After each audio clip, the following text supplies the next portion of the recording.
Mi familia fue perseguida política en el sexenio de Pancho Domínguez. Cuando creíamos que veíamos ya la luz al final del túnel, pues se viene 5 de febrero, cuando era gobernador Rafael Camacho Guzmán, Mariano Palacios era el rector. La pandemia, 5 de febrero, todo eso, fueron años muy difíciles. Lo veo muy complicado por la globalización. México, y aunque suene otra vez a cliché, México es más fuerte que sus problemas. En México, lamentablemente, sí ha bajado mucho el nivel educativo. Sean bienvenidos a un nuevo episodio en Sintonía, y es para mí un gusto contar en esta ocasión con una mujer empresaria 100% queretana. Sí.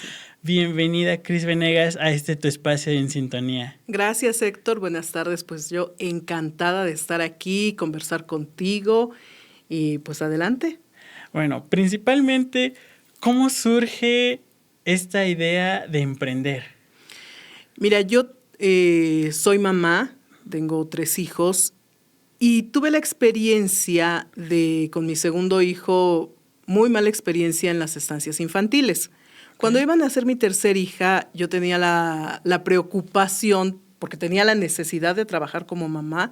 Sí. Teníamos restaurantes en aquel entonces, pero también tenía la necesidad de hacer algo por mí.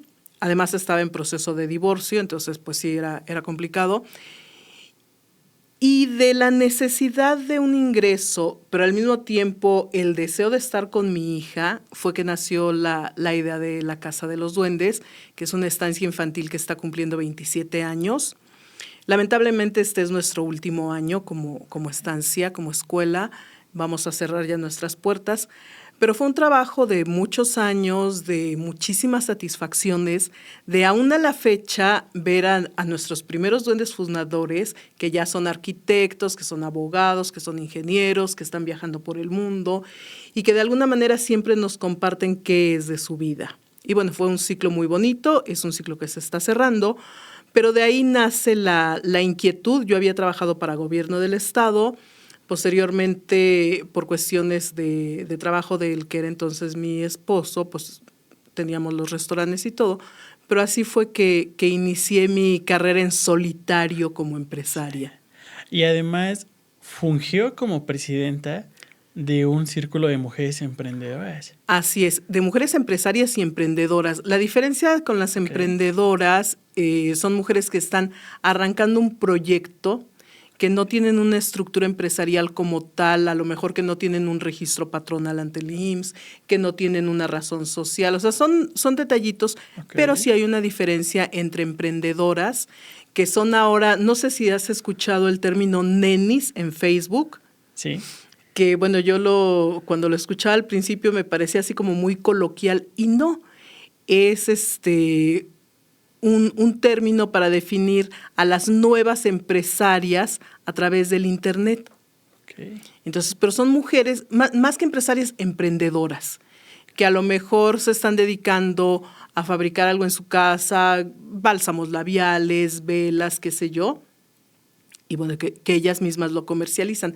Eso es una emprendedora, una mujer que produce y comercializa ella misma sus productos de alguna manera artesanal. Y las empresarias, pues bueno, ya son mujeres que tienen una empresa establecida como tal, con razón social, con registro patronal, con trabajadores, etc. Esta asociación, que se llamaba CIEM, nace a raíz de que un grupo de mujeres que pertenecíamos a AMGE, la Asociación Mexicana de Mujeres Empresarias, que además ya cambió el nombre, tengo entendido, nos sentíamos de alguna manera limitadas en cuanto a lo que podíamos hacer. Porque bueno, todas éramos mujeres que estábamos interesadas en hacer negocios. Yo fui directora del círculo de networking de AMGE. Y bueno, lo que hacíamos era concretar negocios, hacer referencias, tratar de promover nosotras mismas a las otras mujeres empresarias y emprendedoras, que en AMGE eran únicamente empresarias. Entonces, pero teníamos que pedirle permiso a la presidenta para promover nuestros negocios. Y la verdad es que, pues a estas alturas de nuestras vidas, no estábamos para pedir permiso, que oye, voy a recomendar a mi amiga que tiene la empresa de válvulas y conexiones industriales. Pues era absurdo, ¿no? Y bueno, había muchas cuestiones políticas además, porque se prestaba el puesto. AMGE es la asociación mexicana más grande de mujeres empresarias, eso también hay que reconocerlo. Está en todo el país, incluso en algunos estados tiene 2 capítulos, en fin. Entonces sí es una herramienta muy importante para las mujeres, pero al mismo tiempo te tenían como muy limitada. De ahí un grupo de empresarias me pidió que formáramos esta asociación. Y yo la verdad estaba así como que no muy segura porque sí implica mucho trabajo. Sí, claro. Sin embargo, a mí me gusta mucho trabajar con mujeres. Toda mi vida he trabajado con mujeres. Yo desde la escuela, con mamás, en fin. Creo que se me da bien. Entonces, bueno, pues aceptamos el reto, fundamos la asociación, nos asesoramos con abogados, con contadores y se hizo una asociación muy bien estructurada. De hecho, después del primer año éramos la asociación de mujeres más grandes de Querétaro. O sea, hablas de mujeres escritoras, de mujeres periodistas, de la misma AMGE, muchas de nuestras socias de AMGE migraron a CIEM con nosotras y la verdad es que fue una labor muy bonita. Tuvimos sobre todo muchas capacitaciones a través de la Secretaría de Desarrollo Sustentable, a través de la Secretaría de Economía, pudimos bajar muchos apoyos y programas para las mujeres, hicimos alianzas con otras cámaras y ahora que te lo menciono, tuvimos algunos episodios chuscos, quiero pensar. Por ejemplo, con Canacintra, pues yo tenía muy buena relación con el gerente de Canacintra, con el licenciado Miguel Ángel Aguirre, porque pues fuimos compañeros de la secundaria. Y en ese entonces el ingeniero Jesús Calderón era el presidente de Canacintra. Ellos en su mayoría son hombres, son industriales, se dedican a producción, ya sabes, en grande. Masiva. Y cuando yo me acerco a ellos en alguna reunión, que empezamos a hacer alianzas, uno de los señores, así que no lo voy a balconear, pero le platiqué de qué se trataba nuestra asociación, qué hacíamos, cuántas socias eran, y volteé así como muy displicente. Me dijo, bueno, cuando necesitemos galletas para nuestras reuniones, ya sé a quién pedírselas. Y eso es algo que digo, no es ningún desdoro. Por ejemplo, en Guadalajara, Marisa Lazo es una mujer que se dedica a la producción de galletas y pasteles y tiene más de 1,500 empleados. No tiene nada de malo. Pero sí el hecho de que den por sentado que como mujeres lo único que podemos hacer es hacer galletitas, hornear pasteles, y no es así. Nosotras en la asociación teníamos todos los giros, bueno, el mío era educativo, pero éramos creo que 3 o 4 escuelas. Había mujeres que tenían clínicas, que tenían institutos de idiomas, que tenían válvulas y conexiones industriales. Había otra socia que tenía una máquina que cortaba con láser piezas para la industria. O sea, era una asociación muy diversa. Y había artesanas, o sea, había de muchísimos, porque ahí sí teníamos empresarias y emprendedoras. La idea era impulsar el trabajo de las mujeres. Porque eso lo vivimos además. Si tú vas solita por tu cuenta a tocar una puerta, pues difícilmente te la van a abrir. Tienes que sentarte 3 meses para que te reciba el señor secretario. Pero cuando ya vas como asociación con 40 señoras atrás, pues sí te abren la puerta. A lo mejor no la segunda, pero es la tercera o cuarta. Sí. Entonces, la unión hace la fuerza. Y eso era lo que nosotras queríamos hacer, sobre todo con mujeres que estaban empezando.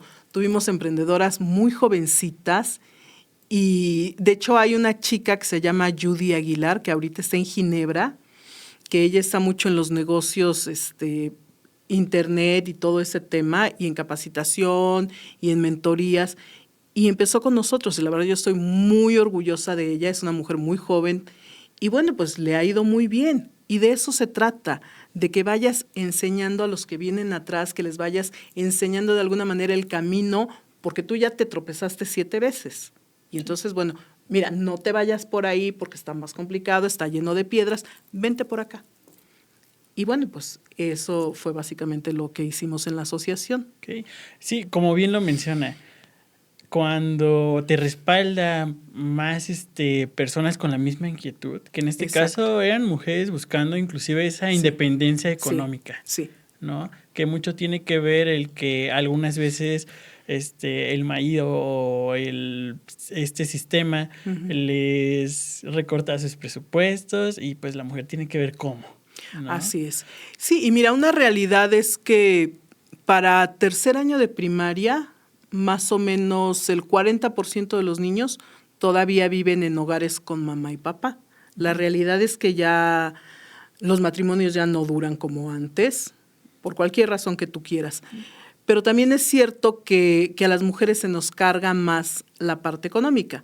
De por sí, 1 de cada 3 hogares mexicanos son sostenidos por la mujer, independientemente de que estén casadas o no. 1 de cada 3 hogares. Pero a eso súmale que muchas veces somos mujeres solas, como en mi caso, que tienes hijos que sacar adelante y que, bueno, no te queda de otra, ¿no? Digo, además, yo creo que para mí la maternidad es algo que no nos debemos perder. Lamentablemente ya las muchachas de ahora ya como que lo van postergando. Y yo siempre les digo, te puedes arrepentir de lo que sea menos de tener un hijo. Aunque te salgan cabezones, rezongones, feos, como quieras, tú los amas. Pero eso es también lo que te impulsa a seguir adelante. Yo pienso que si yo no hubiera sido mamá soltera, porque bueno, o sea, me divorcié, para los efectos reales era mamá soltera, si no hubiera sido ese mi caso, a lo mejor yo no habría trabajado tanto, ¿no? Entonces, las mujeres tenemos un panorama muy diferente. Por más que hablemos de igualdad de derechos y lo que quieras, la realidad es otra. Sí nos toca pues aportar más, porque además, digo, ya en los jóvenes de ahora, y yo lo he visto a través de estos 27 años en la escuela, veo muy complacida que los padres de ahora, los padres jóvenes, están más comprometidos con los hijos. Porque antes la mamá era la que les ponía la pañalera y todo, y ahora ya veo más papás, varones, que llegan con la pañalera, que te explican qué le pusieron en la pañalera, si durmió, si no durmió, y eso también está muy padre. Pero bueno, en mis tiempos era otro panorama y nos tocaba igual la manutención de los hijos, el llevar una casa, el hacerte cargo de todo. Entonces, pues sí. Las labores del hogar. Siempre. Y que en este caso, ¿cómo logró transitar de la maternidad a lo empresarial? ¿Y cómo mantenerlas equilibradas? Es complicado hacerlo y lo cierto es que no puedes hacerlo sola. Necesitas tener una red de apoyo, ya sea con tus amigas, pero sobre todo con tu familia. Yo he tenido la fortuna de tener a mis padres y ahí siguen, gracias a Dios, dando lata, pero ahí siguen. Y siempre tuve el apoyo de ellos, independientemente de que no vivían un tiempo aquí en Querétaro, pues siempre estaban al pendiente, los fines de semana, lo que sea. Tener personal de apoyo en tu casa también es muy importante cuando tienes a los hijos chicos y tener muy claro hasta dónde quieres trabajar. Yo te puedo decir, por ejemplo, que no me perdí ninguno de los festivales de mis hijos, que esa es otra de las ventajas de ser empresaria. Sí. Tú puedes manejar tus tiempos. Es tema de organizarte y sí te puedo decir que había días que yo me dormía a las 2 de la mañana porque todo lo que no hice en la tarde por estar con los hijos, pues los hacía cuando ya estaban dormidos. Sí. Es pesado, pero creo que sí debes tener muy claras cuáles son tus prioridades y tu prioridad siempre debe ser tu familia. Puedes manejar perfectamente un negocio, debes aprender a delegar, eso también es muy importante. Yo tuve la fortuna, te digo, Dios me ve con mucha misericordia, tuve la fortuna de tener en la escuela a mi brazo derecho, a Edith, mi directora, y bueno, pues yo pude confiar muchas cosas en ella, pude descansar en ella y tenerte un círculo de personal en el que tú puedas confiar.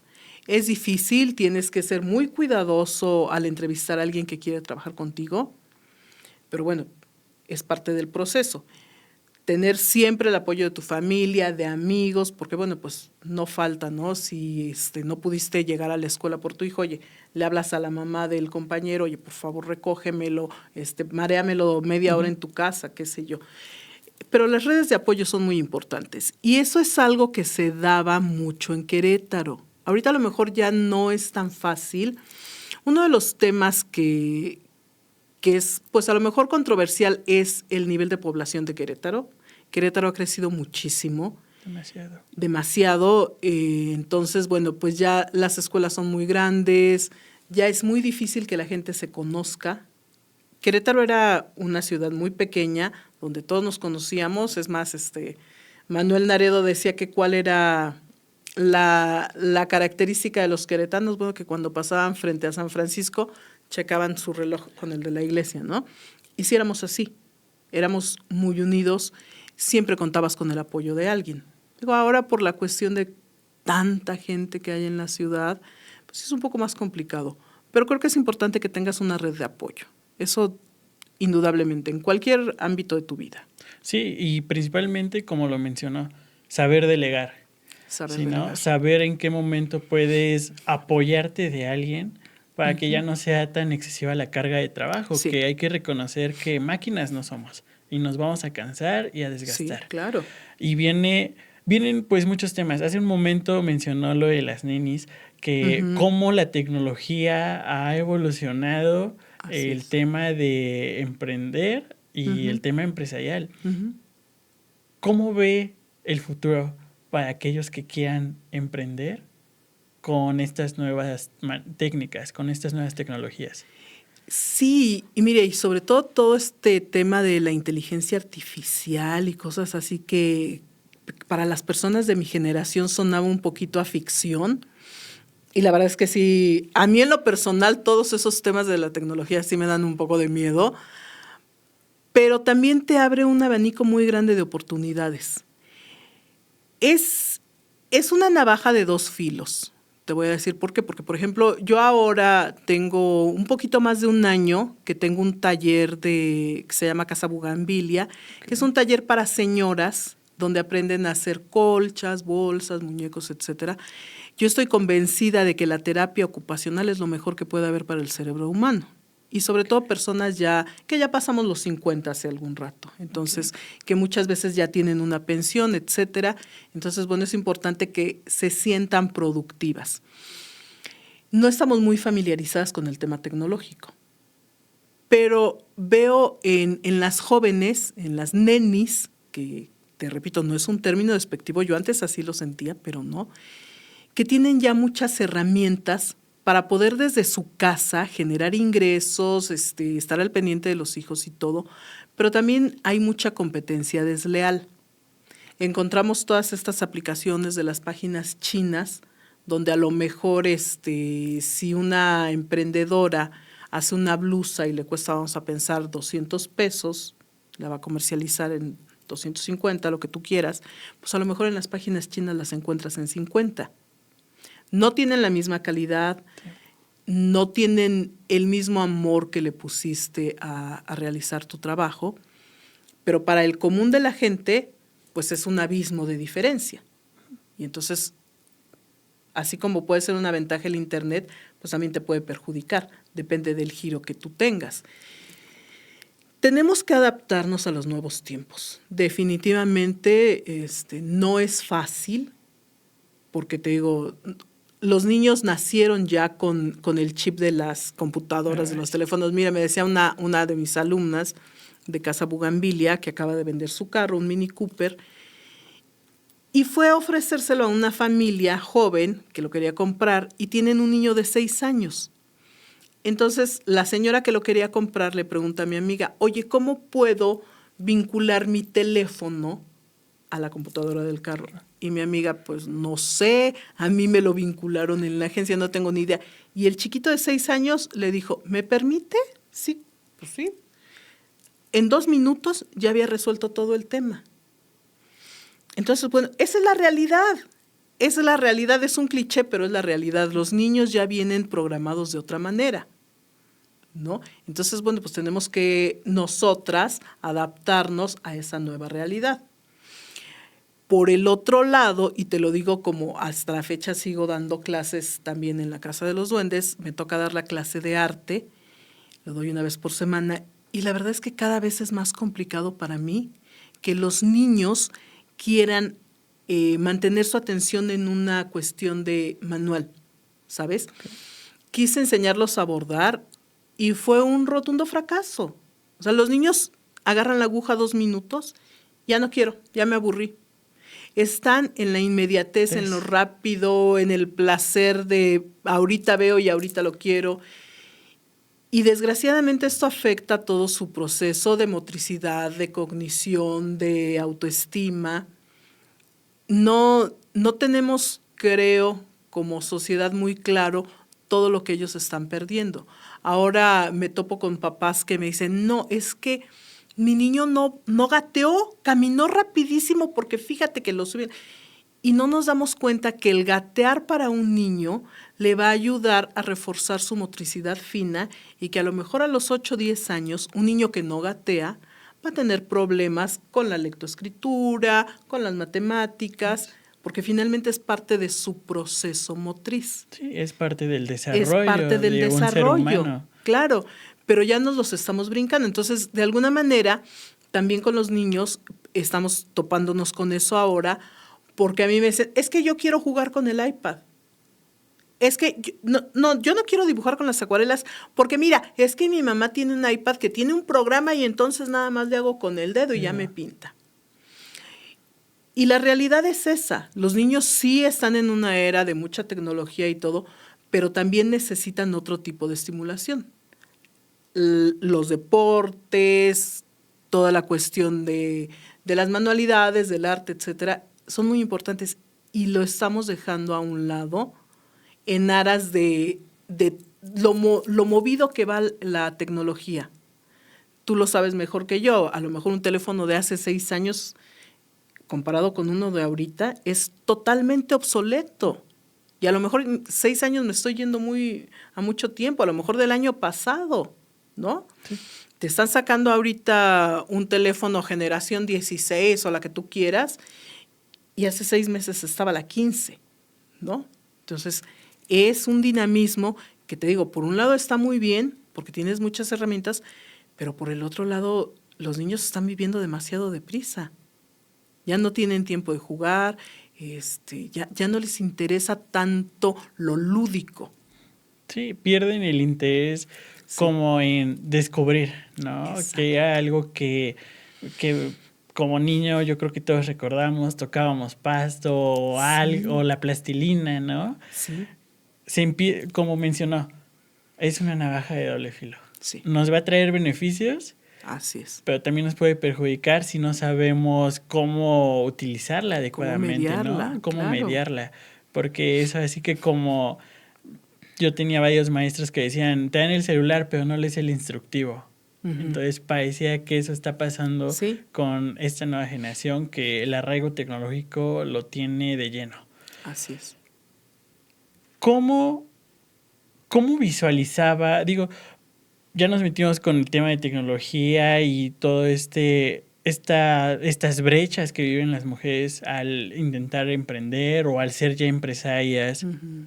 Cuando se decide emprender, ¿se visualizó todos los retos a los que tuvo que enfrentar?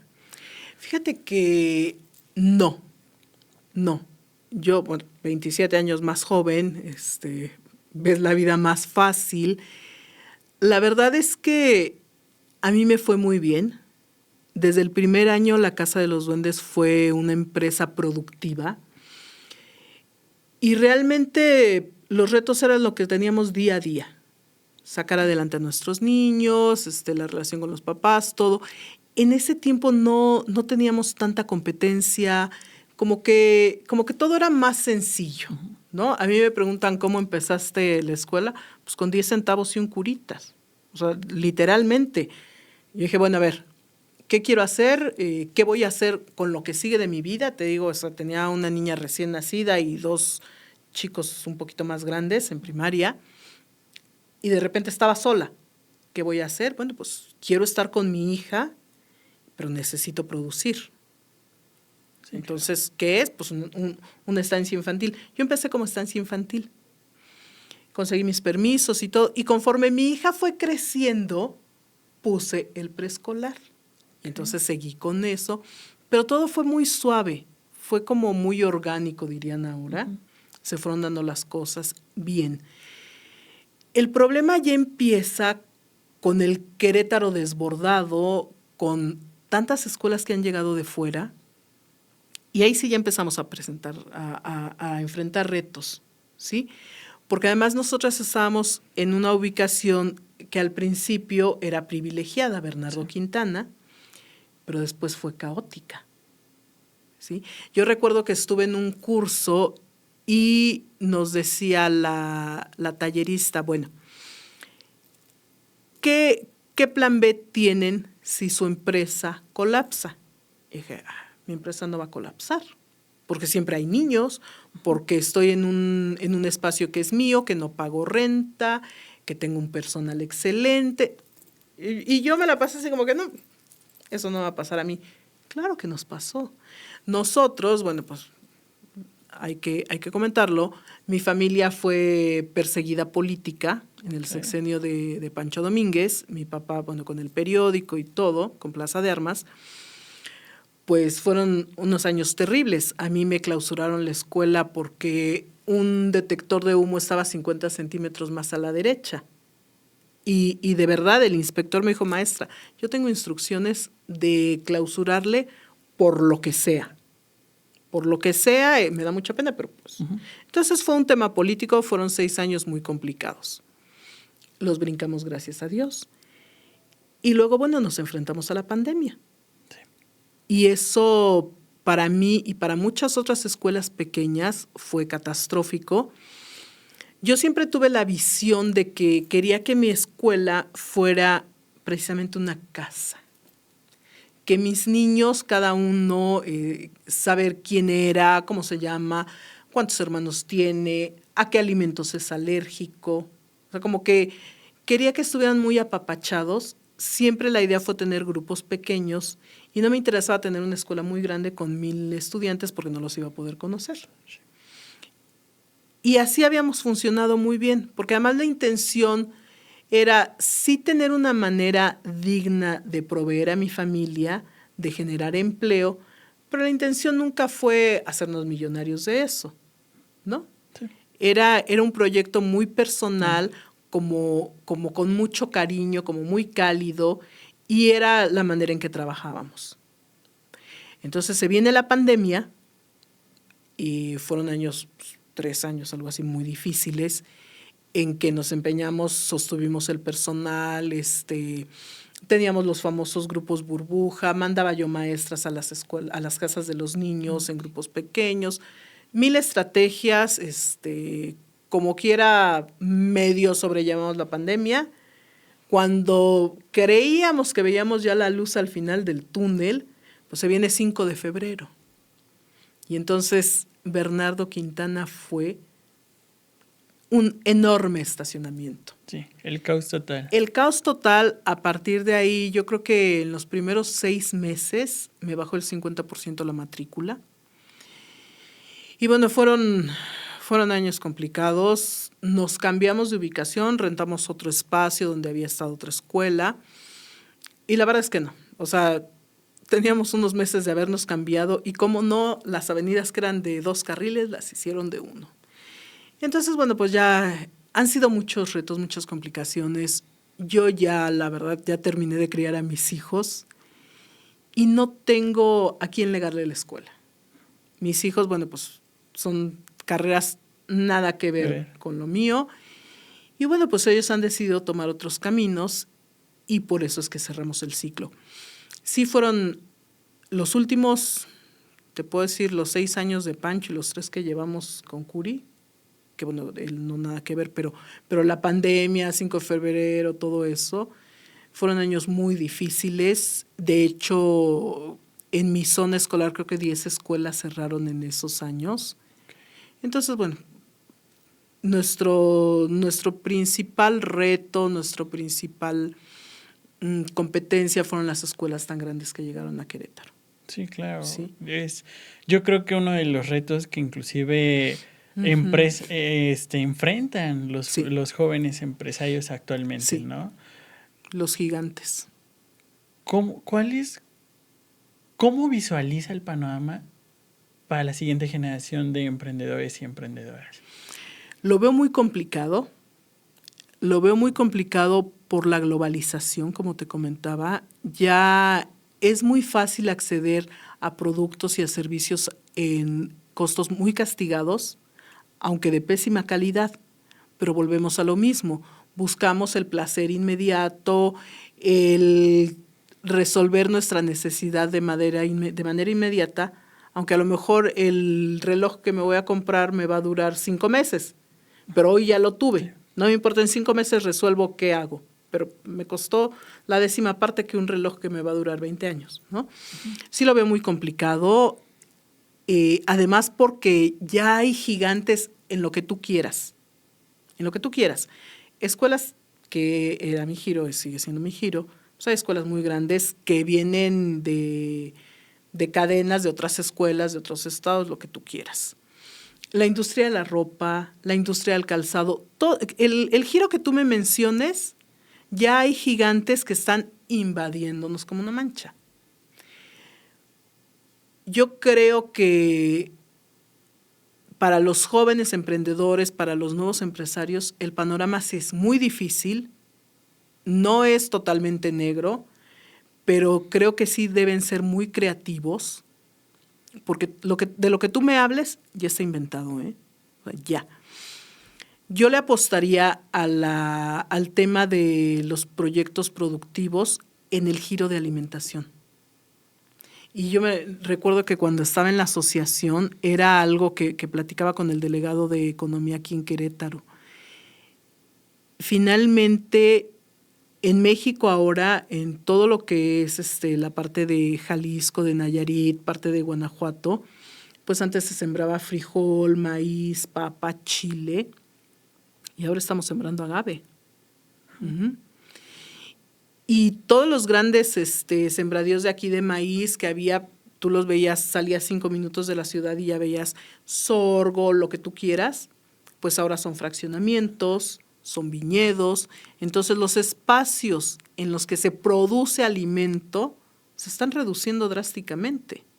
Yo creo que a lo que habría que apostarle es a los proyectos productivos en cuanto a alimentos.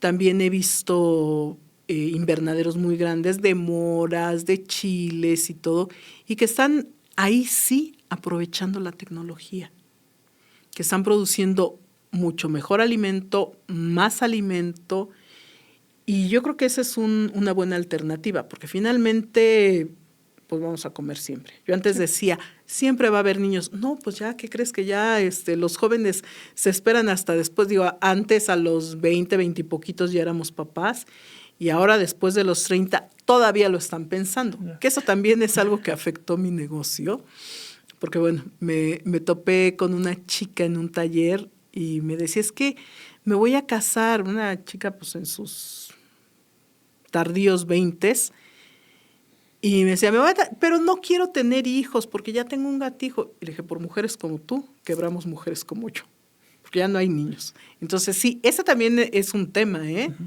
Porque ahorita pues los chavos están esperando después de los 30 y está generando ahí un hueco generacional, okay. ¿Sabes? La pirámide demográfica está al revés. Pues. Ya los viejitos vamos a ser mayoría en cualquier rato. Pero finalmente, eso sí es un hecho, todos tenemos que comer. Y bueno, ahora con los conflictos internacionales, Ucrania, que era el granero del mundo, pues no está produciendo lo que producía hace 4 años por los temas bélicos. Entonces, bueno, creo que siendo creativos siempre hay algo que hacer. Pues sí, hay que ser muy creativos, porque pues ya todo está inventado. Te digo, China está arrasando donde tú quieras ves productos chinos.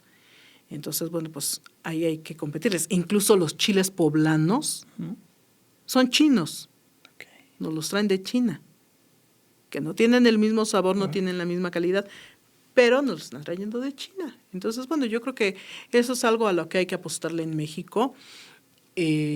México tiene la bendición de que tiene una tierra que es muy productiva, que tiene una gran variedad de alimentos. Entonces, bueno, ese sería uno de los giros que si yo tuviera 30 años menos, lo consideraría.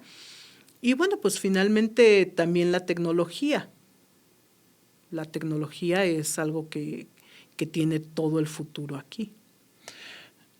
Yéndonos a la parte educativa, que veo que le apasiona demasiado, ¿cómo ve ese parámetro, no solo en Querétaro, sino en México también?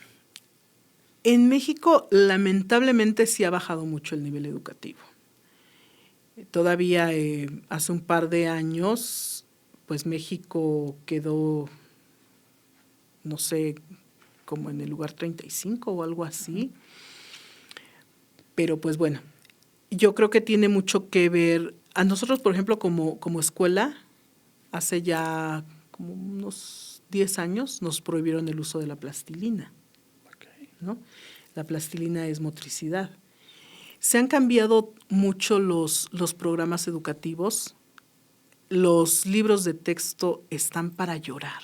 Verdaderamente, nosotros se los dimos a los niños porque teníamos la obligación de dárselos, pero realmente son una lástima.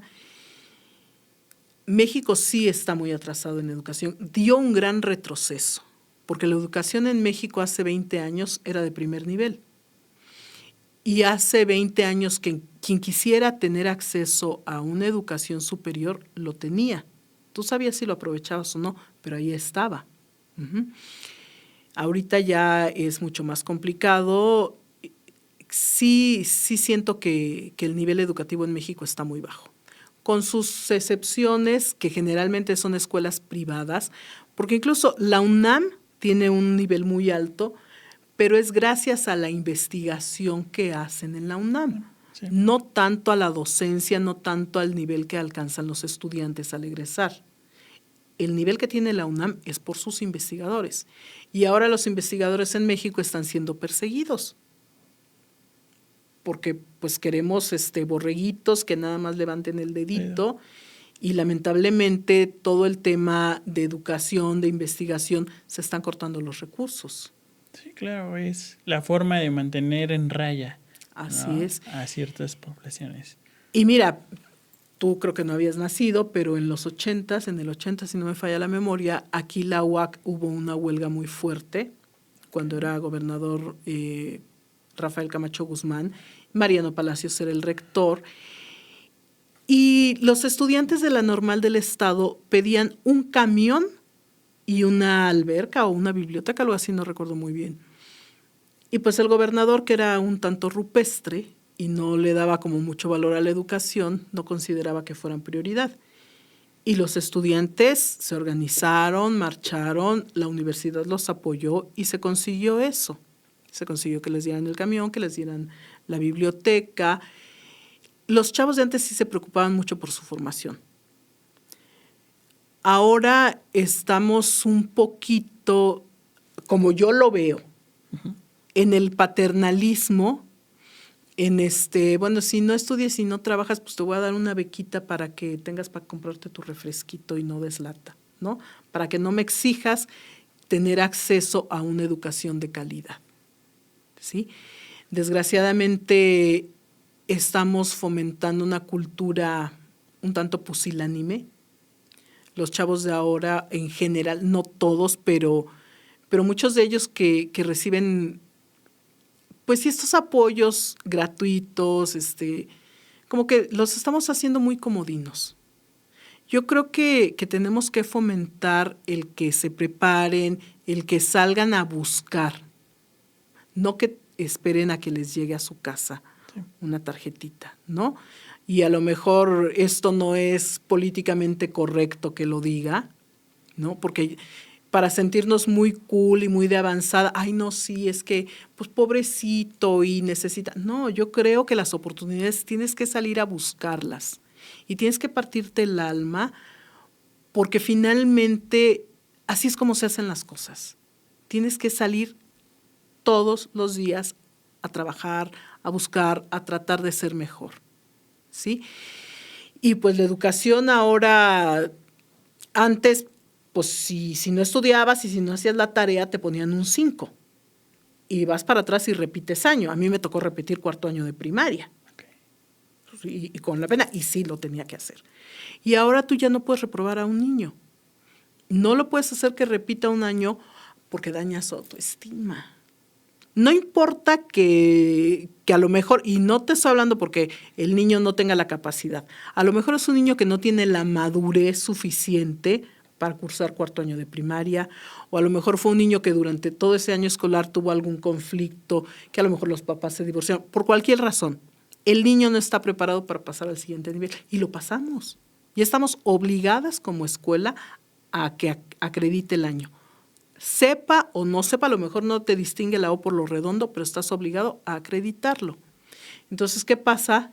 Que va a venir arrastrando todo eso que no aprendió en primero, en segundo, en tercer año, lo que quieras. Y vamos a tener un nivel mayor de deserción, de frustración de los estudiantes, porque finalmente te acordarás de la mujer esta, creo que era secretaria de Educación, que salió brincoteando en una mañanera y haciendo un papelón. No, los niños sí necesitan, no es que tú señales al que sacó menor calificación, pero creo que los niños o los jóvenes que estudian y que tienen un mejor rendimiento también merecen ser reconocidos, ¿no? Porque entonces no puedes tratar igual a los desiguales. Si un chavo se esforzó, si estudió, si cumplió con todas sus tareas, por supuesto que tiene derecho a un reconocimiento y a lo mejor a una medalla de honor o lo que sea, o estar en el cuadro de honor, y todo eso ya no se puede hacer. Entonces estamos fomentando la mediocridad, estamos celebrando que un niño no quiere estudiar, ay, es que pobrecito. Y todo eso va a repercutir en su rendimiento como adulto, porque si de niño no lo acostumbraste a esforzarse, de adulto no lo va a hacer. ¿Qué es lo que sucede cuando como mamás le resolvemos todo al chiquito? El mensaje que le estamos dando es que no puedes hacerlo, eres un inútil, por eso lo hago yo. Y entonces pues así va a crecer, ¿no? Yo creo que, te digo, me pueden crucificar porque no suena cool y no suena moderno, pero sí creo que debemos enseñarles lo que es la cultura del esfuerzo, como decía Ernesto Zedillo, que para mí fue un gran presidente, más allá del partido, lo que quieras. La cultura del esfuerzo, ¿por qué no? ¿Qué desdoro hay en que trabajen, en que le echen ganas? Ninguno. Al contrario, le vas a dar confianza. Le vas a enseñar a luchar por lo que quiere. Entonces sí es un tema complicado el de la educación en México, sobre todo la educación pública. Tiene muchos retos y Tiene muchas muchos carencias. retos, muchas carencias. Mira, por ejemplo, yo me acuerdo cuando mi hija entró a la UADY, a la Universidad Autónoma de Yucatán, la oferta para la carrera de biología marina era impresionante. Y les habían dicho que los iban a llevar en un buque pesquero a que hicieran sus prácticas. Y bueno, les pintaron todo tan bonito. Y ya cuando llegó, pues resulta que no. Que habían recortado presupuestos, que no había para eso. Y bueno, y aparte que les tocó la pandemia, pues los chavos salieron muy mal preparados. Ahí el que tenía ganas, pues se conseguía, lo viví con mi hija, pues se consiguió un pequeño microscopio y se iba a muestrear a la playa y lo que quieras, pero lo tenía que hacer por su cuenta. Y entonces eso es lo lamentable, que por un lado estás fomentando a los ninis, les estás dando una bequita para que pues, se vayan a tomar su refresquito y no den lata, y por otro lado recortas los presupuestos para la investigación, para las escuelas. Te digo, 2 de mis hijos estudiaron en universidades públicas y la verdad es que la diferencia sí es muy grande. Y es lamentable porque aquí en México pues no siempre podemos pagar una universidad privada o una escuela privada. Yo ahora lo veo con mis nietos. Bueno, pues mi nieta que va a entrar a una escuela privada para la primaria y todo, la oferta, pues los pizarrones electrónicos, etcétera, etcétera. Pues sí, muy bonito. Uh-huh. Pero tú vete a una escuela pública, difícilmente tienen bancas para sentarse.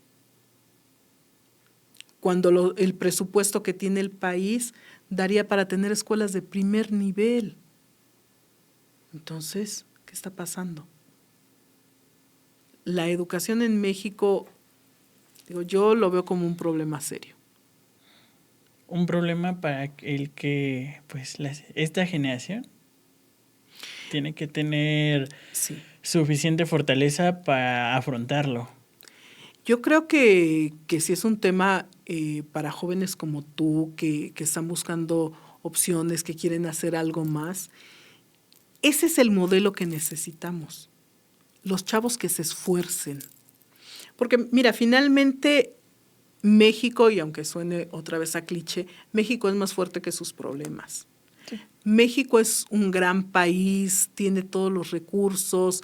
Los mexicanos somos increíblemente creativos, con un chicle resolvemos si se le desprendió el ala al avión, con el chicle lo hacemos. No tenemos retos imposibles de superar. El problema es que nos estamos acostumbrando a ser chiquitos, a ser apocados, a ir nadando de muertito. Ese es el mayor reto que veo yo con los jóvenes. Que los que son punta de lanza sepan jalar a otros y que entiendan que la satisfacción de generar, de crear, es mucho mayor que la de tener para lo inmediato. Sí, la inmediatez. Yo creo que sí, como país estamos obligados a ser solidarios con los que no tienen. Uh-huh.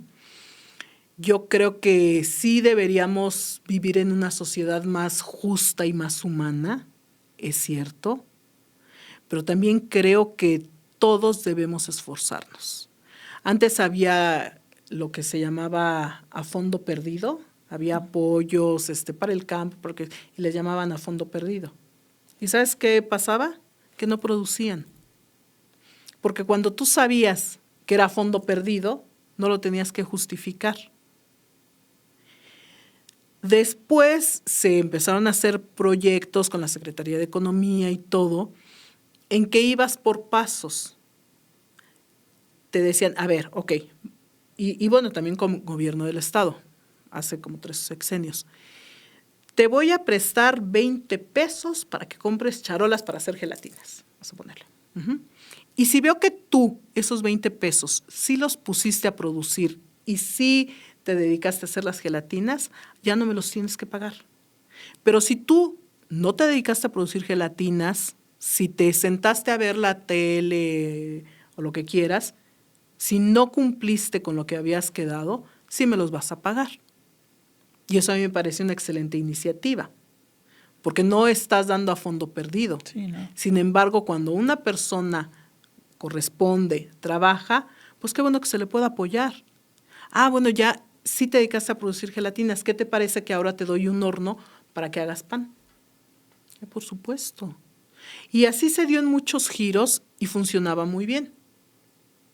Todo esto con Peña Nieto. Uh-huh.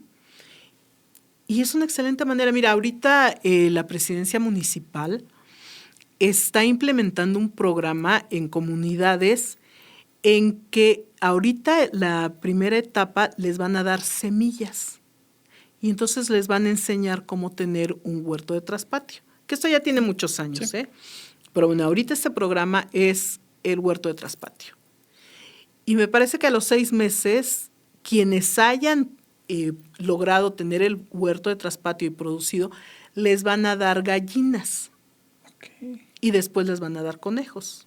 Y todo esto para hacer, pues de alguna manera productiva y que ellos generen sus alimentos. Porque te repito, ahorita el tema, además de la crisis del agua, va a ser la crisis alimentaria. Entonces, bueno, están generando esto y van por escalones. Y me parece a mí muy buena opción. Sí estás ayudando, porque tenemos el compromiso de hacerlo, pero no les estás regalando. Porque además creo yo, desde mi perspectiva, que cuando tú le regalas algo a alguien así nada más, le estás quitando la dignidad. Le estás diciendo, no eres capaz de generar, entonces te voy a dar porque pues pobrecito de ti. Y entonces ahí donde está su dignidad humana. Sí, claro. ¿No? Si tú los estás apoyando a que ellos generen, no estás desperdiciando recursos y además les estás ayudando a recuperar o a mantener o a crecer esa dignidad humana. Porque no hay nada más digno que el que tú seas capaz de proveerte y de proveer a los tuyos.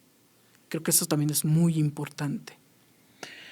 Bueno, mi estimada Cris, la verdad es que, falta mucho, hay muchas problemáticas, muchos temas, como bien lo mencionaste, el panorama para los jóvenes emprendedores luce oscuro, sin embargo, con creatividad se va a saber afrontar.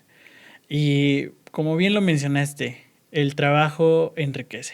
Así es. Entonces yo te agradezco muchísimo que hayas compartido tu anécdota personal de emprendimiento y de cómo sigues dentro de este camino, y que estoy seguro que más de uno va a encontrar respuestas y hasta un camino de los pasos que ya has seguido.